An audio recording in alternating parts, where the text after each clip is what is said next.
An aptitude hiring assessment test is used to evaluate a candidate's inherent abilities and potential to learn and perform well in various job-related tasks.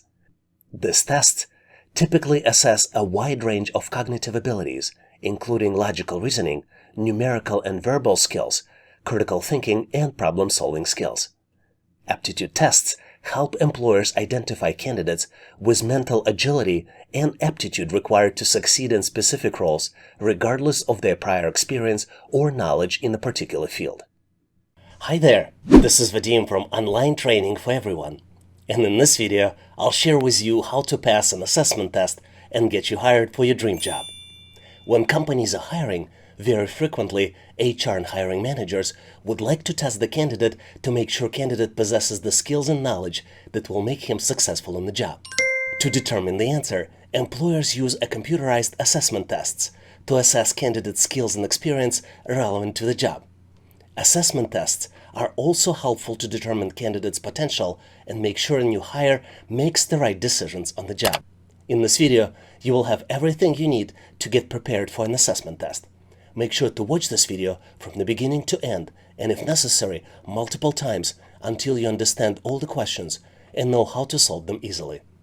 If you would like to practice with the most recent questions for the assessment, please make sure to follow the link in the description and in comments of this video. And now, let's go ahead and get started so we can get you prepared. This is one of my favorite questions because it tests your analytical skills as well as your abilities to identify sequences. You're presented with the series of numbers, and you need to identify the pattern and select the option that completes the series. Take a close look at the numbers. The numbers are 2, 5, 9, 14, and 20 in the first row. Second row is 3, 6, 10, 15, and 21. The third row is 4, 8, 13, 19, and 26. And last but not least, the fourth row has the series of numbers 1, 2, 4, 7, 11, and then comes the missing number. You need to detect the pattern and select the missing number out of 4 possible choices. Choice A, 17. Choice B, 16. Choice C, 23. And last but not least, choice D, 18. Take a close look to see if you can come up with the solution. Are you ready? Because I already found my solution, so I'm moving forward to share with you my version of the answer. And obviously, if you have a better way to solve it, please make sure to post in comments. The key to solve these types of challenges is obviously to identify the pattern and not to overthink it. If we look at the series of numbers, we have 4 independent rows, and each row represents an independent sequence which follows the same pattern. So what is the pattern? And the pattern here is rather simple. The next number is calculated as previous number plus the increment. An increment increases by 1 with each subsequent number. Let's look at the example on how calculations are done for the first row of numbers. In the first calculation, the increment is 3. 2 plus 3 equals 5. Then increment increases by 1 and from 3 becomes 4, which means 5 plus 4 equals 9. Then increment increases again and 9 plus 5 equals 14. 14 plus 6 equals 20. I'm going to skip rows 2 and 3 so you can do calculations independently to practice your skills, but I am going to do the calculations for the last row. 1 plus 1 equals 2. Increment increases by 1, so 2 plus 2 equals 4. 4 plus 3 equals 7. 7 plus 4 equals 11. And last calculation, 11 plus 5 equals 16. So the correct answer here is choice A, 16. Did you get to the same answer? If not, maybe you have a better way to solve it, so please make sure to post in comments so we can all learn. Here's the tricky question, but not for you, as I have full confidence that you will be able to solve it. You need to rearrange the words to form a coherent sentence, and then determine the last word of this sentence. The words are bush, brown, the, jumps, over, fox, quick, the. Take a close look to see if you can come up with the answer. Do you have your answer ready? Because I'm moving forward to share with you my version of the solution. And obviously, if you have a better way to solve it, please make sure to post in comments. Let me share with you a secret. I'm going to share with you how you can solve this challenge in 3 simple steps. The steps are: identify the subject and verb, build the sentence, and then verify the last word. Let's go step by step to solve this challenge so you will see an example. The first step here is to identify the subject and verb. You need to look closely at the subject, who and what in the sentence is all about, and verbs, actions or states of being. In this particular case, Fox jumps is the subject-verb combination that suggests a potential starting point for the sentence. Second step is to build the sentence. You do it by placing the subject and verb in the appropriate order and then arranging the remaining words to create a logical and grammatically correct sentence. The sentence here is, the quick brown fox jumps over the bush. Then in step 3, you verify the last word. Pay attention to the last word of the sentence. In our case, the word bush is the last word of coherent sentence, and this is the choice A. Let's recap. The complete sentence is, the quick brown fox jumps over the bush. And the last word in this sentence is choice A, bush.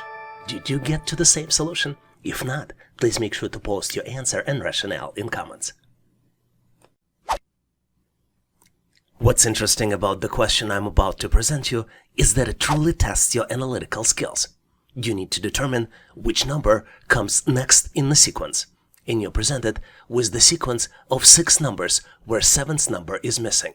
The sequence is 23, 11, 20, 12, 18, 14, and then comes the missing number, which you need to select out of 4 possible choices. Choice A, 17. Choice B, 16. Choice C, 22. And last but not least, choice D, 20. Take a close look, maybe do mental math calculations to see if you can come up with the answer. Seems unsolvable, isn't it?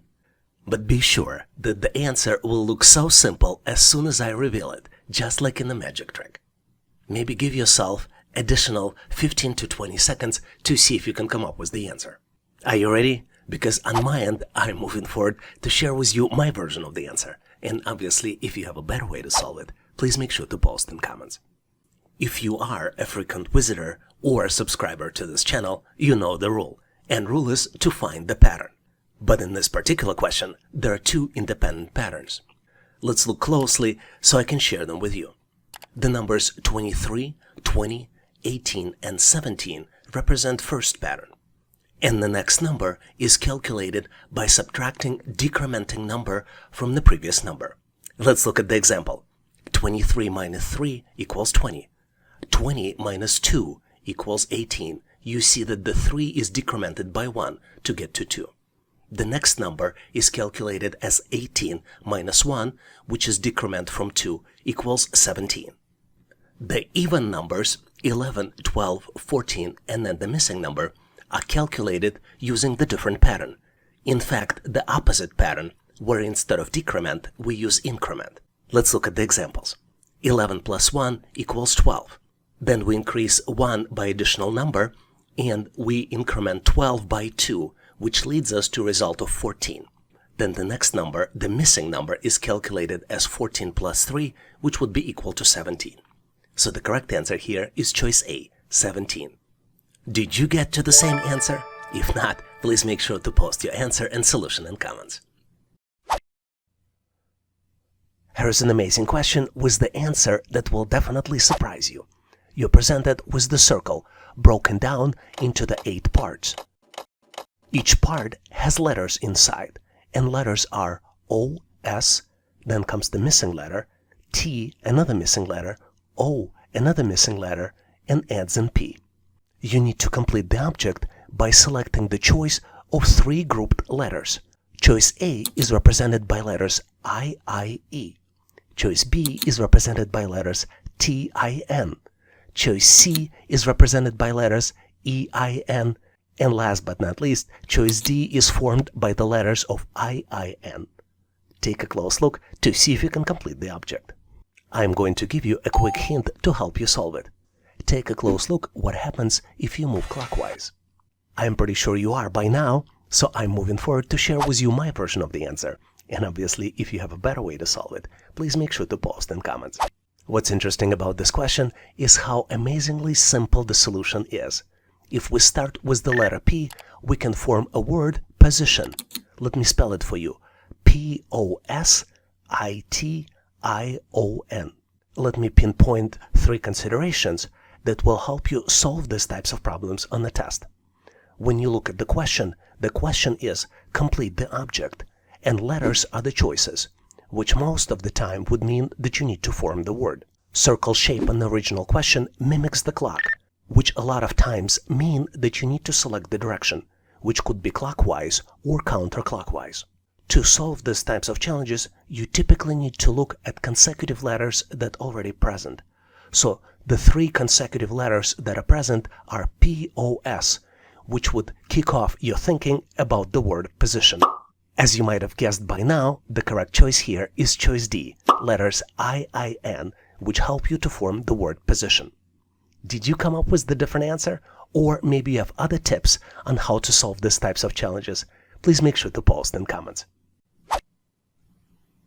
Here's an amazing question to test your analytical skills. You're presented with 2 statements. The first statement is, some dogs are brown. The second statement is, some dogs are big. Assuming that the first 2 statements are true, is the final statement is also true. Here's the final statement. At least one dog is big and brown. And you're presented with 3 different choices to choose from. Choice A, yes. Choice B, no. And last but not least, choice C, uncertain. Take a close look, maybe pause this video to analyze the statements to determine the right answer. On my end, I know the answer I am going to reveal, so I'm moving forward to share with you my version of the answer. And obviously, if you have a better way to solve it, please make sure to post in comments. What's important to know about these types of questions is that you can only make conclusions based on the information provided in the statements. Which means that if something must be true in the real life, but not supported by the first 2 statements, we cannot conclude that it is true based on the question asked. So let's look at the first 2 statements. It is possible that the dogs are brown, but at the same time, they are not big, because statements do not definitively conclude any of this information. What the statements do establish is the existence of brown dogs and big dogs separately, which means that the information provided in the first 2 statements does not support the conclusion that there is at least one dog that is both big and brown. This is why the final statement cannot be considered true based on the given information. So the correct answer is choice B, no. Did you come up with the same conclusion? If not, please make sure to post your solution and rationale in comments so we can all learn. I love this question because it tests your spatial reasoning. And if you try to solve it on your own, it boosts your IQ and intelligence. You're presented with unusually looking shape, which have some measurements, and you need to calculate the perimeter of the given shape and select it out of 4 possible choices. Choice A, 6 feet. Choice B, 10 feet. Choice C, 12 feet. And last but not least, choice D, 14 feet. Take a close look to see if you can calculate the answer. I am pretty sure if you're a subscriber to this channel and practice these types of problems regularly, you'll do it easily. On my end, I am moving forward to share with you my version of the answer. And obviously, if you have a better solution, please make sure to post your answer and solution in comments. As you might be well aware, to calculate the perimeter, you need to add up the length of all the sides. In our object, we're presented with the steps that have measurements. And this object also has a solid sides at the bottom and on the left. So first, let's calculate the perimeter of the steps. The top sides are all 1 feet, and the heights of every step is also 1 feet.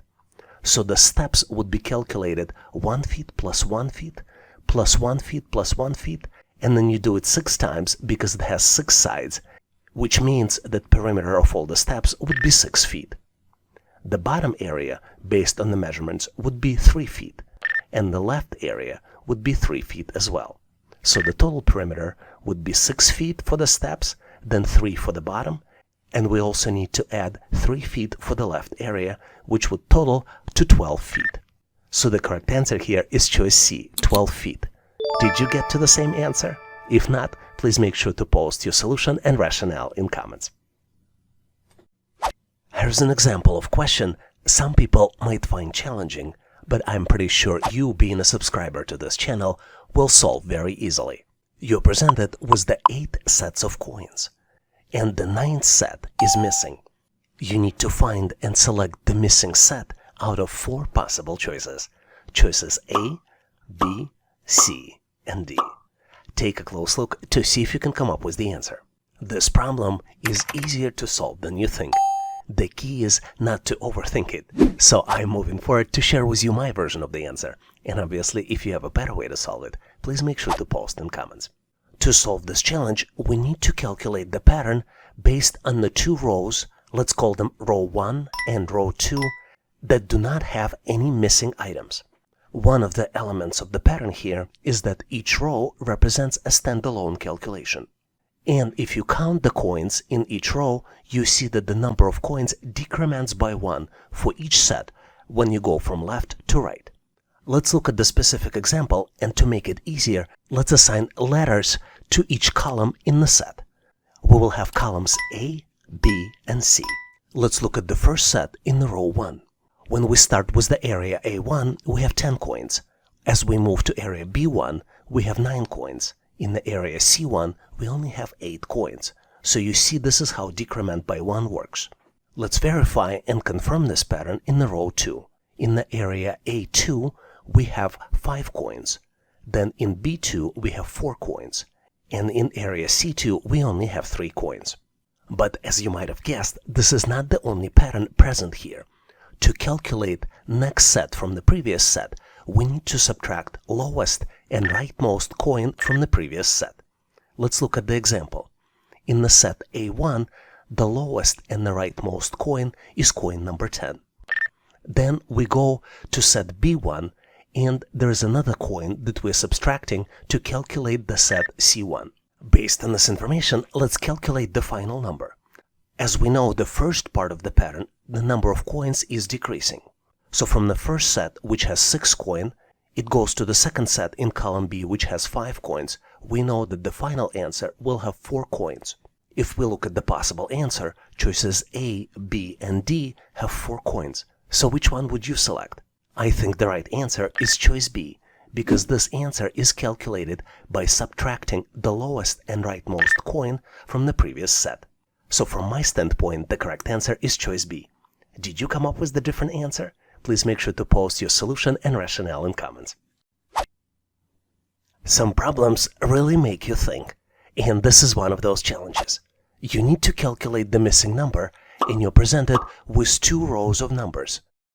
The first row contains numbers 12 and 16 on the outside, and on the inside you have number 56 in the brackets. The second row contains numbers 17 and 21 on the outside, and then comes the missing number in the middle in the brackets. You need to calculate and select the missing number out of 4 possible choices. Choice A, 66. Choice B, 86. Choice C, 76. And last but not least, choice D, 96. Take a close look to see if you can come up with the answer. I am going to give you a quick hint here. Try to differentiate the numbers on the inside the brackets and on the outside of the brackets. Are you ready? I hope you are, because I am moving forward to share with you my version of the answer. And obviously, if you have a better way to solve it, please make sure to post in comments. To solve this challenge, let's look at the first row. First row has the numbers 12 and 16 on the outside and number 56 on the inside the brackets. The pattern that you needed to recognize is that the middle number inside the brackets is calculated as double sum of numbers outside of the brackets. Let me show you the example. For example, 56 is calculated as 12 by 2 plus 16 by 2, which would result in 24 plus 32, which would be equal to 56. Same way, the missing number can be calculated. 17 multiplied by 2 plus 21 multiplied by 2 would be equal to 34 plus 22 and would be equal to 76. Did you get to the same answer? If not, please make sure to post your answer, solution, and rationale in comments. Here's an amazing question to test your verbal reasoning and analytical skills. You need to arrange the words into a coherent sentence and determine the last word in this sentence. The words are A, coverage, B, protects, C, against, D, financial, E, losses, F, business, G, risks. take a close look, see if you can build this sentence and determine the last word in this sentence. Did you figure it out? I am moving forward to share with you my version of the answer, and obviously if you have a better way to solve it, please make sure to post in comments. To get to the correct answer, let's look at each word in this sentence to determine the meaning of the word and how to use it the correct way. We start with the words coverage, business, and risks. These are not the objects of the sentence.